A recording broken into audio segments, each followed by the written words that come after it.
Hi and welcome to this tutorial on working with PTgui and Videostitch Studio. As you might know, PTgui is the leading professional software for creating high-resolution panoramic photography.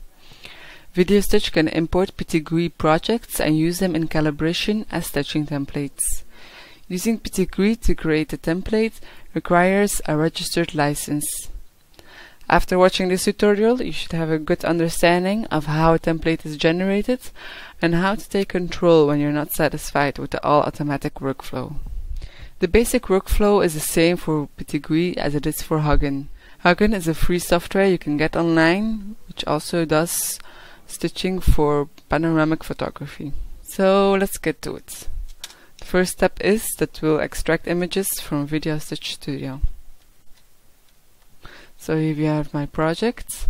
I already did synchronization. It's very critical to have the synchronization perfectly done before you go to the calibration. So now I'll extract an image.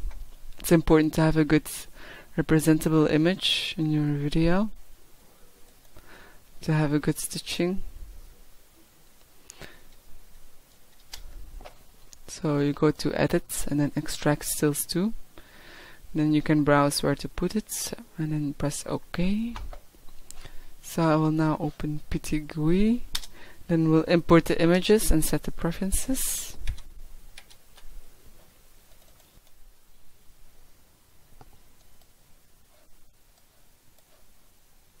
So you open, then here we set our preferences. I use a Fisheye GoPro for this video. So these are the settings for the Fisheye GoPro, but it all depends on which camera you used, which numbers you put in. And then you press on Align. So when I press the Align button, PTgui automatically did the following actions. It detected features and details that are the same between the images. These are called control points.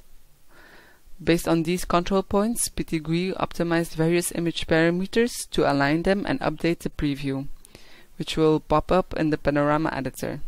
The Align button basically does what automatic calibration does in Videostitch Studio. When we go back to Videostitch Studio and we extract a different still, for example this one, then we'll go back to PTgui. The extracted images will overwrite the previous set of images and they're updated automatically in PTgui, as you can see. The control points and image parameters from the previous frames are preserved. So when I now press the Align button again, so control points will be added for the new frames and cumulated with the previous ones. Also the parameters will optimize again. So this is all automatic. The point of using PTgui or Huggin is that it gives you total control over the calibration steps. So let's see how we can improve the results following these two basic steps. The first one is editing the control points and the second is optimizing the image parameters. So I will show you now how to edit the control points. Control points are in the simple mode also in the advanced. So here you see 5 numbers and also here 5 numbers. These will represent all the 5 cameras. And if you press a camera here, you will see that these darker blacks will change.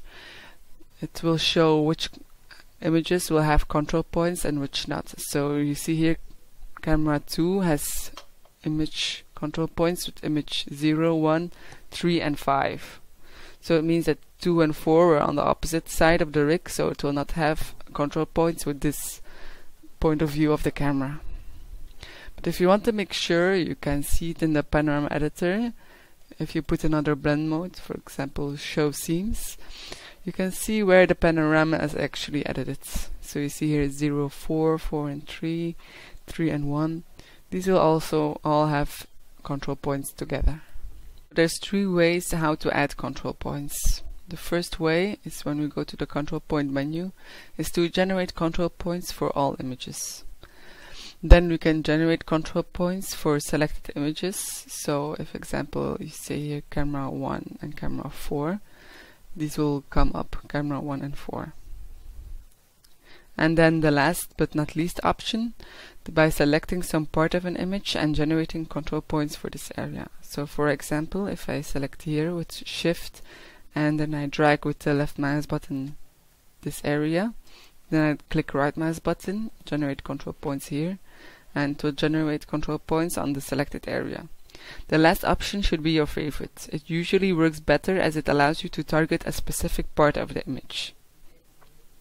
So for example, if you don't like the horizon, how it is, or you see here the flag is not good represented, you cannot read it good, so you want to make it better. So you go between 3 and 4, and then you want to select this part and generate control points. So as you can see, it's now already generated. It's also possible to select an area and then remove the control points.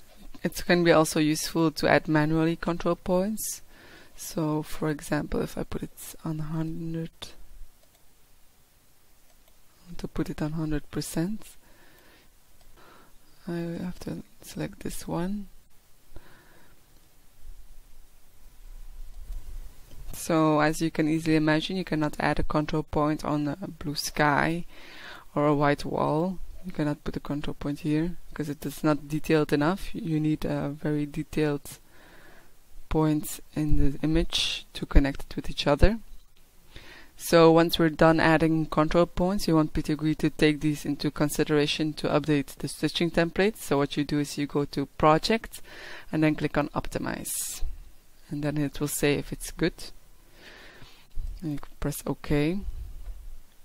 You can see here in the type and distance column, there's the column for the control points. The distance number will give you an indication of the quality of alignment. The smaller the number, so the smaller the distance, the better your alignment will be. So now come to the second step, to optimize the image parameters. So if you find the result is not looking good and it keeps getting worse or does not improve, if you optimize, you want to reset the image parameters. So you go to Project and you press on Initialize and Optimize. And you see to the panorama editor, and now the image parameters will be updated. So, and if this doesn't solve your problem, then you probably have a misplaced control points and you can delete them.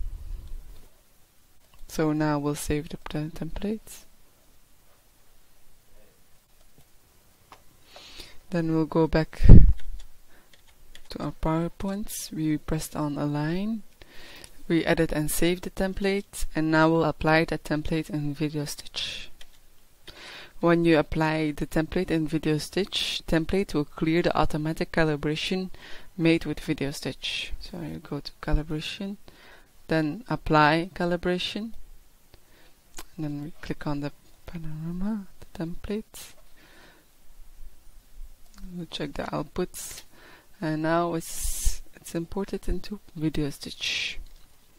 So if you want to know more about more advanced optimization strategies, you can read on the article on our support forum.